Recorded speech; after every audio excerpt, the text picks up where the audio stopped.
क्या क्या परेशानियां आ रही हैं? क्योंकि मैं देख रहा हूं कि आरक्षण के मुद्दे पर भी काफ़ी युवा बोल रहे हैं कि भाई जो जनरल कास्ट के लोग हैं उनके लिए वो आरक्षण नहीं मिल पा रहा है। आप तो काफ़ी गंभीरता से इस विषय पर लगे हुए हैं, इसको लेकर आपका क्या कुछ कहना है? देखिए, बहुत बड़ा मुद्दा है। ये काफ़ी ज्वलंत मुद्दा है इस प्रदेश का। इसमें क्या कुछ टेक्निकल क्यों खामियां हैं? थोड़ा वो हाँ, भी हाँ, समझना चाह रहे मैं हैं हम थोड़ा लोग। वो भी बता देता हूँ। देखिए, बेसिकली 2 तरह के आरक्षण होते हैं। एक होता है हॉरिजॉन्टल और एक होता है वर्टिकल। वर्टिकल। अब जो हॉरिजॉन्टल आरक्षण है एक तरह से, वो क्षैतिज आरक्षण होता है और वर्टिकल आरक्षण ऊर्ध्वाधर आरक्षण होता है। अब इस प्रदेश में जो संवैधानिक आरक्षण है, जिसको ऊर्ध्वाधर आरक्षण बोलते हैं, उसमें 4 कैटेगरी दे रखी हैं। SC, ST, OBC और आपका EWS।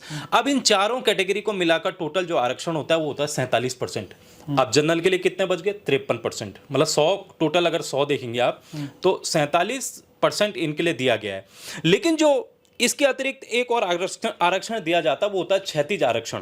अब क्षैतिज आरक्षण में आप देखेंगे कि इस प्रदेश में महिलाओं को 30% आरक्षण दिया जा रहा है, पूर्व सैनिकों को 5%, दिव्यांग को 4%, स्वतंत्रता सेनानी 2%, अनाथ ले लीजिए आप 5%, अग्निवीर 10%, खिलाड़ी 4%, उत्तराखंड आंदोलनकारी 10%, आपका वर्दीधारी होमगार्ड 10%। तो अगर आप ये टोटल जो क्षैतिज आरक्षण देखेंगे तो ये कुल मिलाकर 70% हो गया है। और जो आप वर्टिकल जो संवैधानिक आरक्षण है वो 47% हो गया है। अगर इन तो दोनों को आप मिलाकर देखेंगे तो ये 107 के लगभग ये आरक्षण हो चुका है। अच्छा, तो आप समझ सकते हैं इसमें सबसे बड़ी दिक्कत क्या हो रही है। तो इसमें जो जनरल का किस प्रकार से फाइट करता अब है? मैं वही आपको कह रहा हूं कि अगर मान लीजिए 100 वैकेंसी आ रही है, हाँ।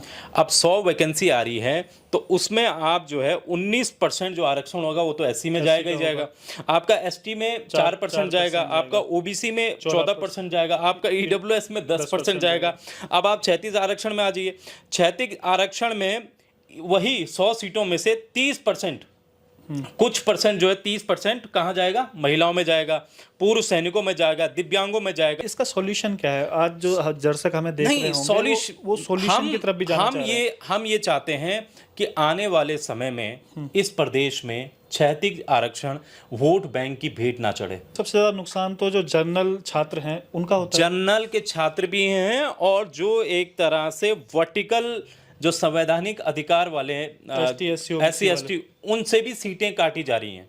मतलब ये जो 19%, 4%, 10% इनको मिल रहा है तो इनकी सीटें भी कट रही हैं, इनकी सीटें भी कट रही हैं।